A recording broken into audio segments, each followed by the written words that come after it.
qaar ka mid ah aqoon-yahanka iyo dhalinyarada kala duwan ee magaalada Boorama oo maanta shir jaraa'id ku qabtay hotel Sow ee gudaha magaalada Boorama ayaa waxay dhambaal hambalyo ah hawada u mariyeen wasiirka cusub ee wasaaradda maalgashiga iyo warshadaha Professor Cabdilaahi Cabdiraxmaan Aare oo dhawaan madaxweynaha Soomaaliland Muuse Biixi Cabdi u magacaabay wasaaraddaasi.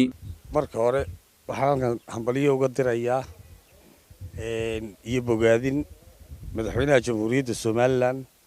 on leeyahay mudane madaxweyne Muuse Biixi Cabdi waxaad xilligan u heelisay himiladii hadafkii shacabka waxaad ku soo beegtay isku shaandhayntaada xilli ay ku haboonayd isla xisaabtanka dawladnimo waxaad tallaabo habboon qaaday waqti mas'uuliyiintii dawladda la soo arkay mid walba gaawahaad u dhiibtay intuu culay saa daraaddeed waxaan marka labaad hambaliyo iyo bogaadin iyo soo dhaweyn iyo allabari u dirayaa wasiirka cusub ee wasaaradda horumarinta maalgashiga iyo warshadaha mudane Cabdilaahi Cabdiraxmaan Aare waxaan leeyahay mudane wasiir ku soo dhawow milgaha iyo maamuuska iyo martabada dawladnimo golaha siyaasadda qaranka waxaan ilaahay kaaga bariyaa inuu xilka dawladnimo iyo mustawaha lagu eegmado mid ka soo baxa oo meel ku habboon gaarsiiya dhaxalgal ka taga ilaahay inuu ka dhigo isku imaadkaygan saaka wuxuu daaran yahay inaanu duco iyo dardaaran siino wasiirkii dhawaan loo imaamaday xilka wasiirnimo wasiirka warshadaha iyo maalgashiga Jamhuuriyadda Soomaaliland Cabdilaahi Aare iyo inaanu u mahad celino madaxweynaha Jamhuuriyadda Soomaaliland Muuse Biixi Cabdi waxaan ku horeynayaa mahadnaqa madaxweynaha Jamhuuriyadda Soomaaliland mudane madaxweyne beeshan habar cafaan waxay ahayd beel daalan kana sii socotay xisbigaad hoggaanka u hayso iyo guud ahaan qoys ka taagneed xukuumaddaada laakiin markii aad isku beddelkaagii isku shaandhayntaadii muddadan ugu dambeysay aad samaysay waxayna gelisay ididiilo iyo rajo cusub iyo maxay ahayday rajo cusub oo hadday xisbi tahay iyo hadday xukuumad tahayba aan ku naaloonayna gelisay waxaan ka rajaynaynaa mudane madaxweyne inkastoo waad ku mahadsan tahay oo aad iyo aad baan kaaga mahad celinaynaa waxaan ka rajaynaynaa mudane madaxweyne inaad noo sad kordhiso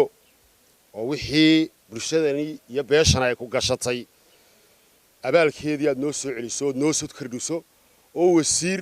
agaasime iyo wixii kale noogu dari kartaba iyadoo guud ahaan gobolkan awdal de laga sugayay saami qaybsi awood qaybsi haddana gaar ahaan annagu beeshani waa beeshii ku dooratay ka dooratay gobolkan cod maal iyo muruq way isku ka dartay wasiir Aarana waxaan leeyahay ilaahay ka yeelo kii ummadda isku haya kii ummadda mideeya kulankan maanta wuxuu daaran yahay laba ujeedo kaliya wixii kale ku darayna waa gaar waa hambaliyo duco marka koowaad waxaan hambaliyaynaynaa madaxweynaha Jamhuuriyadda Soomaaliland oo gartay maanta in ciyaartu isbeddelkeegu uu sida ku saxay anana waa kula garanay madaxweyne waan ku maasatay waxay ahayd waxa la ogaa maalmihii u dambeysay in si guud beesho ay xisbiga uga sii jeeday maanta laakiin dariiqaad sheexday suushaanintaad samaysay waxay noqotay mid kasban doonta guud ahaan reerkii oo dhan inay meel isku yimaadaan waxaad u doortay wasiir aqoon leh waxaad doortay wasiir garasho leh waxaad doortay wasiir dhalinyaro ah waxaad doortay wasiir qof walba garanaya intuu joogo intaa markaan ka nimaadno waxaan hambaliyaynayaa haddana wasiirka Cabdilaahi Cabdiraxmaan Aare oon leeyahay isaga waxaan isku darayaa hambaliyo iyo duco waxaan leeyahay wasiir markood hambaliyo marka labaadna ilaahay ha ku garab galo duca khaliya un kuma haynee annaguna garabkaagii baan nahay waanu garab joognaa waanu kula shaqaynaynaa chief iyo joog waxaan kula wadaynaa howlaha qarankeed wada waxaan halkan hambaliyo ugu dirayaa madaxweynaha Soomaaliland mudane Muuse Biixi waxaan ka kaloo hambaliyo labaad u dirayaa wasiirka cusub ee wasaaradda maalgashiga iyo warshadaha marka ugu horeysa madaxweyne aad iyo aad ayaan kugu mahad celinaynaa haddaan nahay anagu dhalinyartii habar cafaan inta xaggan joogtay intii iman kari weydayba aad iyo aad baan kugu mahad celinaynaa madaxweyne isku shaandhayntaadii aad samaysay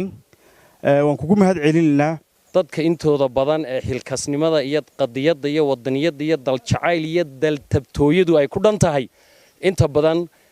waa dadka aad u baahan tahay waa dadka ku dhisi kara waa dadka ku dhidbi kara waa dadka ku muujin kara waa dadka labeen iyo muunad ku noqon kara madaxweyne waxaad garatay isku shaandhayn baad samaysay waad u hiilisay dhallinyartii iyo gobolkii iyo qarankii Jamhuuriyadda Somaliland waxaad magacowday wasiir daayir baad magacowday oo aqoon-yahana waxaan aad iyo aad ugu faraxsanahay isku shaandhayntaada iyo magacaabista aad samaysay iyo isbeddelka quruxda badan ee aad u hiilisay dhallinyarada iyo gobolka iyo qaranka Somaliland aad iyo aad baan kaaga mahad celinaynaa intaa iyo in ka badanna haddaanu nahay beelaha habar cafaan weliba dhallinyarta halkan isugu timid maanta ku hadlaysa afka dhallinyarada aad iyo aad baanu kaaga sugaynaa intaa iyo in ka badan iyo abaalkaan ku gashanay waxaan leeyahay hambal iyo cabdilaahi hore u soco dadkaaga iyo qaranka Jamhuuriyadda Somaliland ba isku qabo wasiirka Professor Cabdilaahi Cabdiraxmaan Aare waxaan leeyahay isaga hambaliyaan ku leeyahay xilka lagu idmaday oo kugu hambalyeynaa waxaan halkan aan hambalyo iyo bogaadin uga dirayaa wasiirka cusub Cabdilaahi Cabdiraxmaan Aare oo loo magacaabo madaxweynaha Jamhuuriyadda Somaliland madaxweyne Muuse Biixi Cabdi u magacaabay wasiirka wasaaradda maalgashiga iyo warshadaha waxaan halkan aan